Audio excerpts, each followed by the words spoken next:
से जुड़ने वाले हैं। रोक के दिखाए जिसकी बम में है दम। और है लड्डू, हट जाइयो। अस्सलाम वालेकुम, हेलो एवरीवन, कैसे हैं आप सब। उम्मीद करती हूँ कि आप सब बिल्कुल खैरियत से होंगे और आप सब की दुआओं से अल्हम्दुलिल्लाह मैं शबनम खान बिल्कुल ठीक ठाक हूँ। बात करूँगी कल जो इस लप्पू झिंगुर ने बड़ा बम में दम की बात की है, तो उसका तो पहली बात बम है नहीं, वो दूसरों की बम पे नज़र लगाए बैठा है।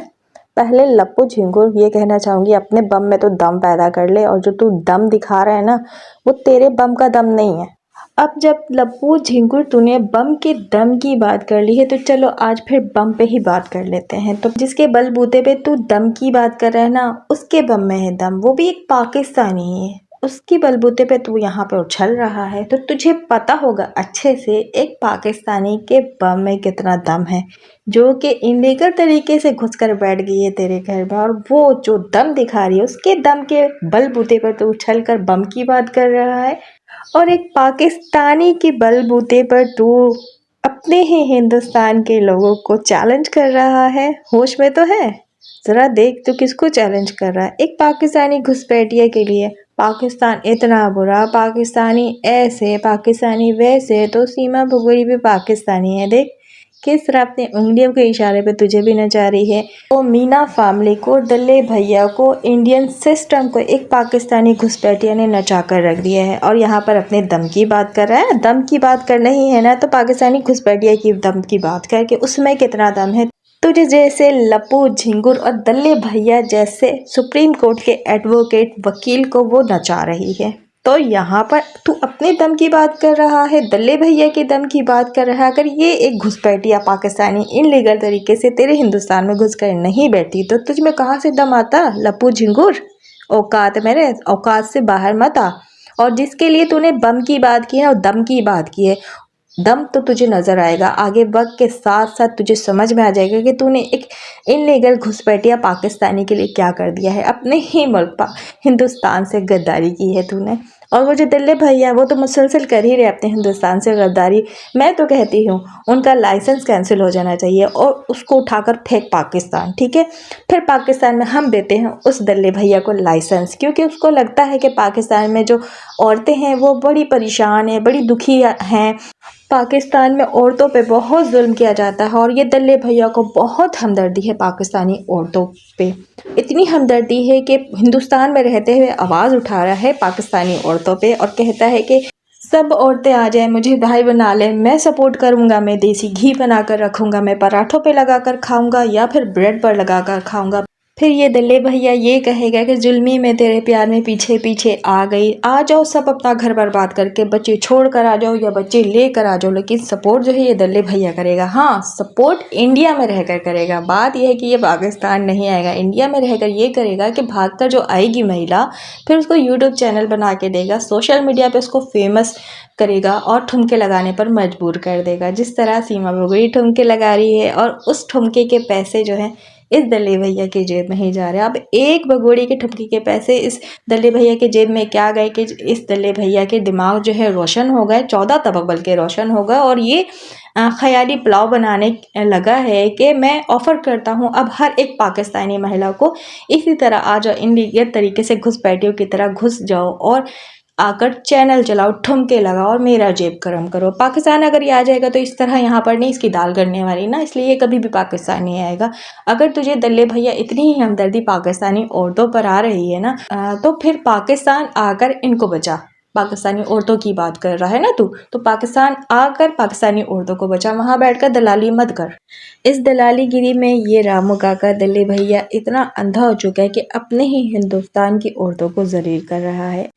और एक और दलाल है मनोज मस्ताना के नाम से, उसके सवाल पर ये कहता है कि इन औरतों के जो बच्चे हैं वो भी मैंने पैदा किए हैं, तो शर्म तो इसको आती नहीं है। इसके नोटों की लत इतनी बुरी लग चुकी है, इस भगोड़ी की लत इतनी बुरी लग चुकी है कि इसको अपने ही हिंदुस्तानी औरतों की इज्जत नहीं नज़र आ रही है, गैरत नहीं नज़र आ रही, बेगैरत होकर रह गया एक भगोड़ी के चक्कर में और प्यार में। कहता है कि जुल्मी में तेरे प्यार में पीछे पीछे आ गई। ये लप्पू के पीछे थोड़ी आई है, असल में आई है इस रामू काका के पीछे, तभी तो रामू काका इतना सपोर्ट करते हैं। असल में केस में ना बड़े बड़े गोलमाल हैं। इस गोलमाल के बारे में तो मैं आगे बात कर लूँगी, और वैसे भी मैंने हर वीडियो में इस गोलमाल के बारे में बात की है। अभी बात कर लेती हूँ ये मनोज मस्ताना के सवाल पर, जो कि इसने रामू काका से पूछा था कि सीमा के बच्चे का बाप जो हो आप हो। तो उस सवाल के जवाब पे ये रामू काका कहता है सारे हिंदुस्तानियों के बच्चों का बाप मैं हूँ। तो मैं यहाँ पे मनोज मस्ताना तुझे बताऊँगी कि ये जो इंडियन अवाम है या पाकिस्तानी अवाम है, वो तो ये भी कहते हैं कि ये जो बच्चा आया है ना, लीगल है या इनलीगल है या नाजायज़ है, इसके बच्चे का बाप तू भी है। और भी बहुत से बाप हैं, जैसे कि आशीष चौरसिया, संदीप यादव और भी बहुत सारे बड़े बड़े मगरमच्छ, जिसके बारे में मैंने हर वीडियो में बताया है कि इंडियन सिस्टम जो सपोर्ट करी भगोड़ी को तो ऐसे ही थोड़ी कर रही है। आखिर कुछ सपोर्ट करने के पीछे कुछ तो देना पड़ता है ना, जैसे कि रिश्वत के तौर पर भगोड़ी ने क्या कुछ नहीं दिया होगा, तो उसी बेस पर हम बात करते हैं। ऐसे ही थोड़ी किसी पे दिल आ जाता है। इतनी हमदर्दी करने के लिए रामू काका खड़े हो गए और तू 1 रुपए का माइक लेके सीमा भगोड़ी के मुंह पे घुसड़ घुसड़ के जो सवालात करता है, तो क्या मतलब है? मतलब बिना मतलब के तुम लोग उसको सपोर्ट कर रहे हो, उससे कोई भी फ़ायदा हासिल नहीं किया तुम लोगों ने। आप उस वो फ़ायदा हासिल करने के बाद ही तो सपोर्ट कर रहे हो ना इस भगोड़ी को। वो जो थार वाले की गाड़ी और फार्म हाउस, और जब आधी आधी रात में बड़ी बड़ी कार आकर भगोड़ी के गेट पर खड़ी होती थी, और आधी आधी रात में भगोड़िया जब बाहर निकला करती थी, फिर सुबह के 4 बजे घर में दाखिल हुआ करती थी, तो वो सब क्या था? बिना लेन देन किए इस तरह सपोर्ट कोई किसी को नहीं करता है। और ख़ासकर पाकिस्तानी एक इनलीगल घुसपैठिया को इतना सपोर्ट, इतना प्रोटोकॉल ऐसा ही तो नहीं, एवं ही तो नहीं ना। आखिर कुछ तो दिया होगा ना इस भगोड़ी ने, कुछ तो ऐसी बात हुई है ना जो इतना सपोर्ट किया जा रहा है। बड़े बड़े मगरमच्छ, मतलब पूरा सिस्टम, यहाँ तक कि गवर्नमेंट का नाम तक आ गया है इस भगोड़ी को सपोर्ट कर रहा। आखिर क्या वजह है? क्या ऐसा भगोड़ी ने दे दिया है? कौन सा ऐसा काम करने जा रही है? क्या इस भगोड़ी में है? क्या एक मुसलमानी आकर हिंदुस्तान धर्म में आ जाती तो इसी तरह प्रोटोकॉल दिया जाता है? अगर ये जिस तरह मुसलमान हो आई थी हिंदुस्तान में और मुसलमान ही रहती, तो क्या इतना प्रोटोकॉल उसको मिलता? नहीं। बात तो बहुत कुछ है और सवालात हमारे बहुत हैं जिनके जवाब जो हैं नहीं दे पाओगे। एक सवाल तो ये भी है हमारा कि इसका 10 साल के लिए वीज़ा की अप्लाई की जा रही है और इस पर इतना प्रेशर दिया जा रहा है हुकूमत को, यानी गवर्नमेंट को, कि इसको 10 साल का वीज़ा प्रोवाइड किया जाए। 12 से 15 लोग हैं जो हिंदुस्तानी हैं, मतलब बड़े बड़े मगरमच्छ जिनके बारे में मैं बात करती हूँ, उनका प्रेशर जा रहा है हुकूमत यानी सरकार को कि 10 साल का इसको वीज़ा मिलना चाहिए और हर हाल में मिलना चाहिए। अब देखें, गुलाम हैदर की बात कर लें, 2 साल से वो इंतज़ार कर रहा है, वीज़ा का इंतज़ार कर रहा है। कौन देगा? इंडियन गवर्नमेंट देगी गुलाम हैदर को वीज़ा, जो कि अभी तक प्रोवाइड नहीं की है। अभी तक गुलाम हैदर को वीज़ा नहीं मिला है, और जो इनलीगल तरीके से घुसपैठिया घुस कर बैठ गई है उसके लिए 10 साल का वीज़ा मांगा जा रहा है इंडियन गवर्नमेंट से, और बहुत प्रेशर में है ये इंडियन गवर्नमेंट। तो देखें आप सब, तो हम ऐसे तो नहीं कहते हैं ना कि इंडियन गवर्नमेंट भी साथ दे रही है इस सीमा भगोड़ी का। जब वहाँ तक बात पहुँच गई है सीमा भगोड़ी के 10 साल के वीज़े की बात अगर बात करूँ, तो यहाँ पे लोग कहते हैं कि नहीं, गवर्नमेंट तक अभी ये बात पहुँची ही नहीं है, तो वीज़े की बात कैसे पहुँच गई? और प्रेशराइज़ किया जा रहा है, प्रेशर डाला जा रहा है कि 10 साल का वीज़ा प्रोवाइड किया जाए। तो फिर आप बताएं, कैसे नहीं पता गवर्नमेंट को? जिस गवर्नमेंट को चाहिए कि इस भगोड़ी को उठाकर पाकिस्तान डिपोर्ट किया जाए, फेंका जाए, 4 बच्चे गुलाम हैदर को वापस किए जाए, गुलाम हैदर का वीज़ा प्रोवाइड किया जाए, वहाँ पर बात चल रही है इस भगोड़ी के वीज़े की। मतलब इस तरह का सिस्टम है, पूरा खोल कर रख दिया है इस भगोड़ी ने इंडियन सिस्टम को। फिर किस बेस पर आकर लोग बात करते हैं कि हमारे सिस्टम को गलत मत बोलो? तो कैसे नहीं हम गलत बोलें? ये न्यूज़ जिस बारे में मैं वीज़े की बात करी हूँ, 10 साल की वीज़े की बात करी हूँ, जी नाम का कोई चैनल है, I think Indian he channel है, वहाँ पर बात चल रही है, न्यूज़ चल रही है। तो ऐसे कैसे चल सकता है कोई इस तरह का न्यूज़ सोशल मीडिया पर? ये बात मैं अपनी तरफ से नहीं कह रही हूँ, सोशल मीडिया पे ये न्यूज़ चल रही है, उसी बेस पे मैंने यहाँ पर बात की है। तो देखिए, सच तो आप लोगों के सामने है और सच को कबूल भी करना पड़ेगा आप लोगों के आया कि वहाँ का सिस्टम इस तरह भगोड़ी को सपोर्ट कर रहा है। यहाँ तक कि गवर्नमेंट को भी प्रेशर दिया जा रहा है कि इस भगोड़ी को वीज़ा फराहम किया जाए, वो भी 10 साल के लिए, क्योंकि नागरिकता तो अभी आई थिंक नहीं मिल सकती, बल्कि मिल ही नहीं सकती, क्योंकि वहाँ का लॉ ये नहीं इजाज़त देता कि इस तरह इलीगल घुसपैठिया को नागरिकता दी जाए। इसी चक्कर में तो उसने एक नाजायज़ बच्ची पैदा करने का ड्रामा किया, जो कि बच्ची उसकी खुद की नहीं, किसी से मांग कर ली है। और हाँ, अब कर लेते हैं इस लप्पू झिंगुर के डीजे की तार की बात। तो तार तो लप्पू तूने जोड़ लिया, हमें पता है, बहुत बार तूने बताया और बहुत बार तूने तार जोड़ा। तो तू यहाँ पर 1000 बार तार जोड़, 1000 बार डीजे पे नाच और अपना आड़ा टेढ़ा मुंह और बना। वैसे ही तू शक्ल में देखने के लायक नहीं, इस तरह का मुंह बना लेता है तो और दिल नहीं करता तुझे देखने का। वैसे हाँ, मैं अपनी ऑडियंस को बता दूं, मैं इसके चैनल पर नहीं गई हूँ। ये जो मैंने यहाँ पर तस्वीरें लगाई हैं, इंट्रो लगाया है, तो मैंने अपने ही यूट्यूबर्स जो हमारे सपोर्ट में है, जो ग़ुलाम हैदर के सपोर्ट में है, उन्होंने लगाई थी, तो उनके चैनल से मैंने यहाँ पर लगाई है लेकर। इस बगुड़ी के चैनल से नहीं उठाया मैंने, इस बात को मैं क्लियर कर दूं, क्योंकि अब दिल नहीं करता इसको व्यूज़ देने का।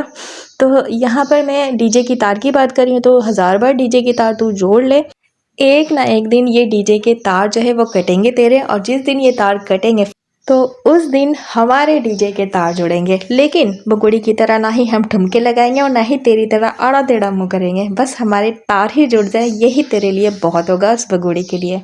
और जिस तरह ये डीजे के तार जोड़ते हुए भगोड़ी और तूने हम हेटर्स को जलाने के लिए जो वीडियो अपलोड किया और हमें बताया, पता है कख हमें फ़र्क नहीं पड़ा, हमें तो और हंसी आ रही है तेरी इस हरकत पर। तो बस देखते जाओ आगे आगे होता है क्या। हम बड़े सुकून में हैं और बहुत मुतमईन हैं। इंतज़ार है तेरे बुरे वक्त का और ग़ुलाम हैदर के अच्छे वक्त का। और बगोड़ी ने जो कोठे पे चढ़कर अपना कोठा ओपन किया है, मतलब ओपनिंग हो चुकी है, और उस कोठे पर एक और कोठे वाली आई हुई थी जो साथ में मिलकर बगोड़ी के साथ कोठा चला रही थी। तो क्या एक बच्चा पैदा की हुई औरत इस तरह 5वें दिन छत पर चढ़कर, कोठे पर चढ़कर लटके झटके लगा सकती है? बिल्कुल भी नहीं। तो हम नहीं कहते हैं, हम तो बार बार कहते हैं, इस बगोड़ी ने तो एक बच्चा क्या एक चूज़ा भी जन्म नहीं दिया है। ये तो अपने किसी मीना फैमिली के का बच्चा उठाकर लेकर बैठ जाती है। और जब पता है वीडियो में आप लोगों ने एक बात नोट की है, बच्चा हर वक्त सोया रहता है, वो जो बच्ची हर वक्त सोई रहती है। पता है क्यों सोई रहती है? उसकी जो रियल मदर है वो फीड कराती है, फीड कराने के बाद बच्चे को सुला देती है, सुलाने के बाद फिर इस लप्पू झिंगुर और इस बगुड़ी के हवाले करती है, फिर इनका कैमरा ओपन होता है। मेरी बेटी तंग बिल्कुल नहीं करती, मेरी बेटी बहुत शरीफ है। पता है क्या, ये बगुड़ी बच्चे संभाल ही नहीं सकती, इसको बच्चे संभालने ही नहीं आते। ये जो 4 अदद ग़ुलाम हैदर के बच्चे लेके गई ना, पाकिस्तान में रहते हुए इसने अपने बच्चों को पाला ही नहीं है। रीमा पालती थी, वहाँ पर अभी बबीता चमची चाची पाल रही है। तो कैसे ये दूसरी के बच्चे को पाल सकती है? वो माँ है वहाँ पे मौजूद, जो असल माँ है, वो फीड कराती है, बच्ची सो जाती है, फिर ये कंटेंट तैयार करती है। ये ग़ुलाम हैदर पर इल्ज़ाम लगाती है कि इसके जो 2 अदद बच्चे हैं, जिनमें एक बेटी है, उसको इसने 2.5 साल की उम्र में बेच दिया था 2.5 लाख रुपए में। जबकि यहाँ पर ये काम बगुड़ी खुद कर रही है। जो बच्ची है, ये बच्ची को इसने ख़रीदा है, और कितने रुपए में ख़रीदा है ये तो वक्त के साथ पता चल जाएगा। और ख़रीद के देने वाला भी कौन है? ये दल्ले भैया रामू काका। हालांकि ये जो बच्ची है इसके ही अपने ख़ानदान की है, मीना फैमिली की है, लेकिन पैसे लिए बिना कोई भी अपनी बच्ची देगा क्या? कोई नहीं है ऐसा। वहाँ पैसे का ही खेल चलता है, हमें बहुत अच्छे से पता है। और इल्ज़ामात मुसलसल ये पाकिस्तानियों पे लगाती थी, ग़ुलाम हैदर पे लगाती थी, वो सारे काम बैठकर हिंदुस्तान में ये बगुड़ी खुद कर रही है। क्या बात है, देखे ना, ऐसे ही झूठों का मुँह काला होता है। चलें वीडियो का करती हूँ एंड। आई होप कि मेरा रिएक्शन, मेरी बातें आप लोगों को पसंद आई होगी। कमेंट्स बॉक्स में आकर अपनी राय दीजिए। इजाज़त दीजिए, अल्लाह हाफिज़।